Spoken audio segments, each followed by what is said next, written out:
My fiancée tried to guilt me into giving her parents a stake in my company, but instead I exposed her lies and took ruthless revenge that ended everything. I'm a 33-year-old man, and honestly, I'm proud of what I've accomplished. My tech consulting firm isn't Google or Amazon, but it's mine. I started it with no outside help, no rich relatives, and no magical investments. Just me, my laptop, and far too many sleepless nights. I sacrificed a lot to make it work. I skipped vacations, ate ramen for dinner when I couldn't afford takeout, and kissed any kind of work-life balance goodbye. So yes, I'm deeply attached to what I've built. About a year ago, I met Jenna, a 29-year-old woman. At first, she seemed like the perfect match. She was ambitious, confident, and had this magnetic energy that drew people in. She knew how to dress, talk, and charm a room in ways I'll admit I could never pull off. We started dating, and things were great for a while. I thought I'd finally found someone who understood my hustle. Fast forward a year, and we were engaged. The proposal was nothing flashy, just us, a nice dinner, and a quiet moment where I asked her to marry me. She said yes, and for a while, I thought I was on cloud 9. Planning the wedding wasn't exactly my thing, but Jenna took the reins like a pro. Venues, dresses, catering. She had it all under control, and I was just happy to go along with it, or at least I thought I was. One night, about 3 months before the big day, we were sitting at the kitchen table. Jenna had her laptop open, scrolling through Pinterest boards of flower arrangements or something. I was half paying attention, sipping my coffee and pretending to care about the difference between peonies and roses. Then, out of nowhere, she hit me with it. "Babe," she said in that tone that meant she wanted something, "we need to talk about my parents." I raised an eyebrow. "Okay, what about them?" She smiled, all sweet and casual. "Don't you think we should do something special to thank them for everything they've done for us?" I blinked. "Didn't we just take them on that weekend trip to Napa? And I bought your dad that expensive watch you wanted. What else are you thinking?" She set her laptop down and leaned across the table like she was about to share a brilliant idea. "I was thinking maybe you could give them a stake in your business." For a second, I thought I'd misheard her. "Wait, what? A stake?" she clarified, as if that made it any better. "Just as a gesture of gratitude. They've always wanted to be part of something successful, and this would mean so much to them." I stared at her, trying to process the sheer audacity of what she just said. "You want me to give your parents a share of my company as a gift?" "Yes," she said, smiling like this was a totally normal thing to ask. "It's a sign of trust and respect. They've done so much for me. This would show that you appreciate them too." I couldn't believe it. I actually laughed, thinking she had to be joking. "Jenna, I built this company from nothing. Your parents had no part in it. Why would I give them a share?" Her smile faltered, and she gave me this look, like I was being unreasonable. "Because they're family. My family is going to be your family soon. This isn't just about business. It's about building connections and showing that you value them." I put down my coffee, suddenly wide awake. "Jenna, I don't think you understand how businesses work. Giving someone a stake in my company isn't a casual thing. It's not like handing out party favors. This is my livelihood." She sighed, like I was the one being difficult. "You're overthinking it. It's just a symbolic gesture. They're not going to take over or anything." I rubbed my temples, trying to stay calm. "Jenna, this isn't symbolic, it's legal. Your parents didn't help me build this company, and they didn't invest in it. Why would I hand them part of it?" Her tone shifted then, becoming sharper. "Because they're my parents, Aaron. Without them, I wouldn't even be here. Don't you think they deserve something in return?" I couldn't believe what I was hearing. They deserve respect, sure, but respect doesn't mean giving away something I've worked my ass off for. The conversation ended there for the night at least. But as I lay in bed later staring at the ceiling, I couldn't shake the feeling that this was just the beginning of something bigger. Jenna's request wasn't just weird, it was entitled, and the fact that she thought it was reasonable was a massive red flag. Looking back, I should have seen it coming. Jenna had always been a little extravagant. She grew up in a family where money wasn't exactly tight, and she had this habit of expecting the best without questioning where it came from. I'd always thought it was harmless, but now it felt like she was treating my business, my life's work, as some kind of bargaining chip. The day after Jenna's little suggestion, I woke up hoping she'd slept it off. Maybe she'd had a momentary lapse in judgment. People say dumb things when they're caught up in emotions, right? I figured she'd realize how absurd the idea was, and we'd move on. I couldn't have been more wrong. That morning, I made us coffee like usual, and for a minute, everything felt normal. She kissed me on the cheek, thanked me for the coffee, and started scrolling on her phone while I read emails on my laptop. I actually thought maybe I'd overreacted. Maybe she'll let it go. But then, like clockwork, she brought it up again. "Babe," she said, putting down her phone. I was thinking more about what we talked about last night. My stomach dropped. What we talked about last night could only mean one thing. "Jenna," I started, already exhausted. "We don't need to rehash this. I thought we were done with that conversation." She gave me this practiced smile, the kind she usually saved for convincing me to go to overpriced brunch spots. "I just think you're not seeing the bigger picture here. This isn't about the money or control. It's about showing my parents that you value them as much as I do." I closed my laptop, realizing I wasn't getting out of this conversation. "Jenna, I respect your parents. I really do. But giving them a stake in my company isn't a bigger picture. It's a legal and financial nightmare." I leaned back in my chair, trying to stay calm. Once someone owns a stake in a business, it's theirs. It doesn't matter if they're involved or not. And no offense, but your parents don't know the first thing about running a tech company. She waved her hand dismissively. They don't need to know. It's not about running anything. It's about them feeling appreciated. I stared at her, trying to figure out if she was serious. She was dead serious. The rest of the day, the conversation replayed in my head. I couldn't focus on work because I kept thinking, is this what the rest of my life is going to be like? Constant guilt trips over unreasonable demands. That night, it got worse. We were sitting on the couch watching TV. Suddenly, she turned to me and said, "You know, if my parents had a stake in the company, it could really benefit you too." I hit pause on the show. "What are you talking about now?" "They're really well connected," she said, flipping her hair like she was pitching me a business deal. "My dad knows tons of people in real estate, and my mom's in a few women's entrepreneur groups. They could help bring in more clients." I rubbed my temples. "Jenna, my business doesn't need your parents' help. I've been growing it just fine without them." "But think about the potential," she said, her voice getting more excited. "With their connections, you could scale faster. This isn't just for them. It's for us, for our future." And there it was. She'd shifted tactics. The demand wasn't just about pleasing her parents anymore. Now it was about our future. "Jenna," I said slowly, "if this is about our future, then you should be supporting the business I've already built, not trying to hand pieces of it to your parents." She frowned, clearly not liking where this was going. "I am supporting you. I just think you're being short-sighted. My parents are excited about us getting married, and this would make them feel like they're part of something meaningful. It wasn't excitement, it was entitlement, plain and simple. But I didn't want to blow up at her. Not yet, anyway. "Look," I said, "I respect that your parents are important to you, but that's crossing a line." Her frown deepened, and for the first time, I saw something in her expression that made me uneasy. She wasn't just upset, she was calculating. The next day, things took a turn I didn't see coming. Jenna had apparently decided to recruit backup. Her mom called me while I was at work. "Hi, Aaron," her mom said in an overly cheerful voice that immediately put me on edge. "I just wanted to thank you for being so thoughtful about including us in the business.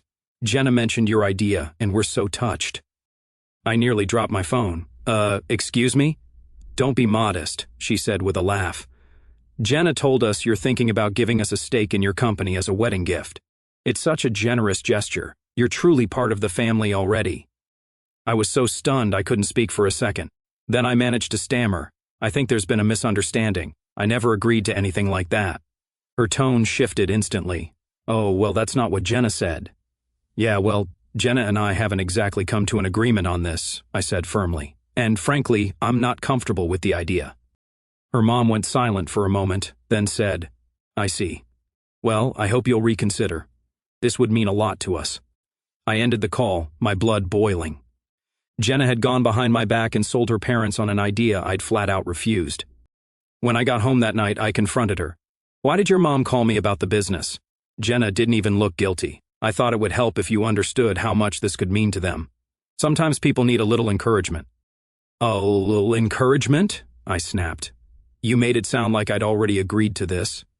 She crossed her arms, her tone turning defensive. "You're making a big deal out of nothing. I was just trying to get everyone on the same page." "The same page?" I said, my voice rising. "Jenna, this isn't some group project. This is my business, my work, and you have no right to promise anything about it to anyone, especially not your parents. For the first time, I saw a flash of anger in her eyes. If you can't do this one thing for me and my family, maybe you don't really care about us as much as you say you do. I stared at her, stunned. Was she seriously guilt-tripping me over this? You know what, Jenna, I said finally, if this is how you're going to act, maybe we need to rethink a few things. I walked out of the room before she could respond, my mind racing. I didn't know where this was going, but one thing was clear, Jenna wasn't backing down, and neither was I. I thought Jenna's antics had reached their peak already, but I was wrong. That was just the warm-up act. What came next turned this whole situation from annoying to straight-up toxic. The next morning, I called my best friend Dave. If anyone could give me an honest take, it was him. When I explained the situation, he let out a long whistle. Dude, this is bad. Like, run for the hills bad. Yeah, no kidding, I muttered. Let me get this straight, he said. She's basically threatening to end things unless you hand over part of your business to her parents? Pretty much, I said, and she doesn't see why that's insane. Nope, Dave said, letting out a laugh, the kind that's more disbelief than humor. Man, I don't know what to tell you. This isn't normal, like, at all. If she's this entitled now, imagine what it'll be like when you're married. You sure you want to go through with this? That was the question, wasn't it? For the first time, I wasn't sure of the answer. That evening, Jenna hit me with the ultimatum. We were sitting in the living room, barely speaking, when she suddenly said, So, have you made your decision? Decision about what? I asked, even though I already knew. The shares, she said bluntly. Are you going to do it or not? I looked her dead in the eye. No, Jenna, I'm not. She leaned back, crossing her arms. Then maybe this relationship isn't going to work.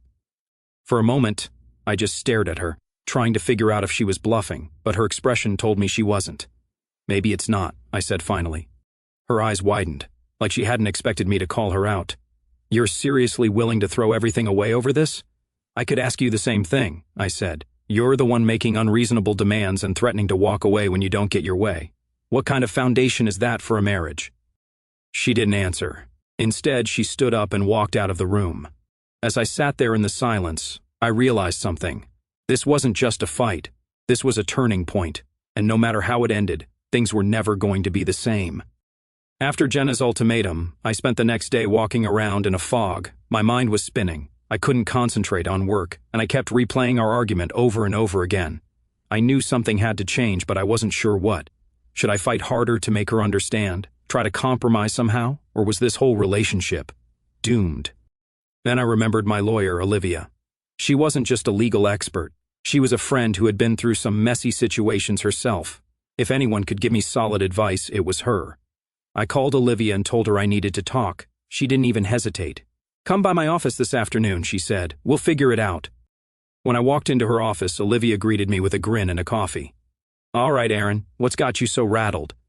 I sighed and sat down, spilling the whole story. I told her about Jenna's request, the guilt trips, the call from her mom, and finally the ultimatum. Olivia's grin faded as I spoke, replaced by a look of pure disbelief. When I finished, she leaned back in her chair, crossing her arms. Wow, that's a lot. Tell me about it, I muttered. Let me get this straight, she said. Your fiancée is demanding you give her parents a stake in your company as a wedding gift? Yep, I nodded, and she threatened to end the engagement if I don't. Olivia let out a low whistle. Aaron, this is a massive red flag, like wave it in the air and run the other way red flag. I know, I said, but what am I supposed to do? I love her, but this feels like a line I can't cross. You're absolutely right, Olivia said firmly. You can't cross this line, not just for your sake, but for the future of your business. If you give away shares now, you're opening yourself up to a world of legal and financial complications. Like what? I asked, already dreading the answer. For starters, she said, if you transfer shares to her parents, those shares legally belong to them. If anything goes wrong, say they decide they want more involvement or they sell their stake to someone else, you lose control of that portion of your business. And if you and Jenna get married, it gets even messier. Those shares could be considered marital property, which means they'd be up for grabs in a divorce. I felt a cold knot forming in my stomach. So you're saying this could screw me over in more ways than one? Exactly, Olivia said. And let's be real here. If Jenna is making these kinds of demands now, what's to stop her from making even bigger ones down the road? I sat there, staring at my coffee. Olivia was right. This wasn't just a one-time issue, it was a glimpse into a future I didn't want any part of. "What do I do?" I asked finally. Olivia leaned forward, her expression serious. "You need to protect yourself first. Make sure your business is legally untouchable. Update your operating agreement to specify that no shares can be transferred without your explicit consent. And if you haven't already, separate your personal finances from your business accounts. Keep everything clean and untangled." "Done," I said. "I've always kept my business finances separate." "Good," Olivia said. "Now, about Jenna. You need to be crystal clear with her. No more maybe or we'll see. Tell her flat out that this isn't happening and that it's not up for discussion. If she can't accept that, well," she trailed off, but I knew what she was implying. "Yeah," I said quietly. "I might have to end it." Olivia nodded, her expression sympathetic. "I know it's not easy, Aaron, but you need to think about what's best for you in the long run. A healthy relationship doesn't involve ultimatums and manipulation." That night, I went home feeling more resolved than I had in days. Olivia's words echoed in my head. A healthy relationship doesn't involve ultimatums. Jenna was sitting on the couch when I walked in, scrolling through her phone like nothing had happened. I set my bag down and stood in front of her. "We need to talk," I said. She looked up, her expression guarded. "About what?" "About the business, about your parents, about this whole situation." Jenna sighed dramatically, like she was already tired of the conversation. "Aaron, we've been over this. I don't know why you're making such a scene out of it." "Because it's a big deal," I said. "And I need you to understand that this isn't going to happen. I'm not giving your parents a stake in my company, and that's final." Her eyes narrowed. "So that's it? You've made up your mind, and I just have to accept it?" "Yes," I said firmly. "You do. Because this isn't about love or family or respect. This is about you and your parents trying to take something that doesn't belong to you." Jenna stood up, her face flushing with anger. "How dare you? My parents have done nothing but support us, and this is how you repay them, by being selfish and greedy?" "Selfish and greedy," I repeated, my voice rising. "Jenna, I've gone out of my way to make your parents feel included, but giving them a piece of my business? That's not inclusion, it's entitlement." She crossed her arms, glaring at me. "Fine. If you're so determined to be selfish, maybe we shouldn't be getting married." The words hung in the air like a challenge. But I didn't take the bait. Instead, I looked her in the eye and said, "That's what I've already decided." For a moment, Jenna just stared at me, stunned.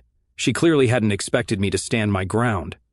The next morning, I called Olivia again and updated her on what had happened. "You did the right thing," she said. "But be prepared for more fallout. If Jenna is this entitled now, she's not going to back down without a fight." Olivia wasn't wrong. Over the next few days, Jenna made it her mission to convince me I was the bad guy. She accused me of being cold, unloving, and ungrateful. She even tried to get some of our mutual friends on her side, but, thankfully, most of them saw through her nonsense by the end of the week. I knew one thing for sure, this relationship wasn't salvageable. Jenna had shown me who she really was, and I couldn't unsee it. By the time Jenna and I sat down to talk again, I was done playing nice. I'd gone through every emotion, confusion, frustration, disappointment, and I'd finally hit my breaking point. She thought I'd cave. She thought her guilt trips, manipulation, and threats would wear me down. But she underestimated one thing. I'm not the kind of guy who gives in to ultimatums. The evening started calmly enough. Jenna had been unusually quiet all day, which honestly made me suspicious. Normally, she'd be texting me non-stop, sending me links to overpriced wedding decor, or ranting about some minor inconvenience. But that day, radio silence. I figured she was gearing up for round 2 of Let's Make Aaron Give Up His Company. Sure enough, as soon as we finished dinner, she turned to me and said, "So, have you thought any more about what we talked about?" I put my fork down and looked her straight in the eye. "Jenna, I don't need to think about it anymore. I've made my decision. The answer is no. It's not happening." Jenna crossed her arms, her expression hardening. "You're acting like I asked for the entire company. It's just a small stake, a token of appreciation. You're making it into this huge dramatic thing." "Because it's a huge dramatic thing," I shot back. "Once I give up shares, I lose control over that part of my business. Your parents could sell their stake, meddle in decisions, or worse. And if we get married, those shares could end up tangled in a divorce settlement. This isn't just about appreciation, it's about protecting what I've worked my ass off to build." Her lips pressed into a thin line. "If you're so worried about protecting your precious business, maybe you shouldn't be getting married at all." The room went silent for a moment. We just stared at each other, the tension so thick you could cut it with a knife. "You know what, Jenna?" I said finally, my voice calm but firm. "Maybe you're right. Maybe I shouldn't be getting married to you." She glared at me, her chest rising and falling as she struggled to find something to say. Finally, she hissed, "You'll regret this. My parents will think you're greedy and ungrateful, and so will everyone else." I laughed bitterly. "Go ahead and tell them. Hell, tell the whole world. I've got nothing to hide. But don't forget, I've got the receipts, every text, every conversation, every little attempt to guilt trip me into this. You really want to play that game?" Her face went pale, and for the first time she looked genuinely rattled. "You recorded me?" "I didn't plan to," I said, "but after that stunt with your mom calling me, I figured I needed to protect myself. So yeah, I've got evidence, and if you try to spin this story, I won't hesitate to set the record straight." She opened her mouth to argue but closed it again, clearly realizing she was backed into a corner. Without another word, she grabbed her purse and stormed out of the house. The next few days were chaotic. Jenna called me multiple times, alternating between angry rants and tearful pleas. At first, I ignored her, but eventually I picked up one of her calls, figuring I might as well hear her out. "Aaron," she said, her voice trembling, "I'm sorry. I was under a lot of pressure from my parents. They've been pushing me to make sure our marriage is secure, and I guess I let that get to me." "That's not an excuse, Jenna," I said bluntly. "You didn't just let your parents pressure you. You tried to pressure me. You didn't care how it made me feel, and you didn't stop to think about the consequences." "I know," she said, sniffling. "But I didn't mean to hurt you. I love you. I just wanted to make my family happy. If you loved me," I said, my voice steady, "you wouldn't have tried to manipulate me into doing something that goes against everything I've worked for. Love isn't about making someone sacrifice their dreams to appease your parents." She started crying again, but I didn't stick around to listen. I hung up and blocked her number. In the days that followed, Jenna tried every tactic she could think of. She called my parents, my friends, even a few of my business contacts, trying to paint me as the villain. The first wave of fallout came from Jenna's parents. Unsurprisingly, they weren't happy. I'd blocked Jenna on my phone, but her parents managed to get through. The first call came from her mom, who, I swear, should have been a politician with the way she could spin things. "Hi, Aaron," she started in an overly sweet tone. "I just wanted to touch base and clear up any misunderstandings. I'm sure Jenna didn't mean to upset you." I didn't even try to play along. "There's no misunderstanding, Mrs. Carter. Jenna tried to pressure me into giving you and your husband a stake in my business, and when I said no, she threatened to end the engagement. That's pretty clear." There was a pause, and then she said, "Well, maybe she just didn't explain it properly. You know how passionate she can get. She only wanted to include us because we care so much about her future and yours." I almost laughed. "Mrs. Carter, with all due respect, this isn't about passion or care. I'm not giving away something I built from the ground up, and I'm not going to let anyone bully me into it." Her tone shifted, becoming colder. "Aaron, I think you're being very short-sighted. Family is about compromise. If you can't understand that, maybe Jenna was right to reconsider this relationship." "Maybe she was," I said, my voice steady. "Goodbye, Mrs. Carter." I hung up before she could respond and immediately blocked her number too. The second wave came from mutual friends. Jenna wasted no time spinning her version of events to anyone who would listen.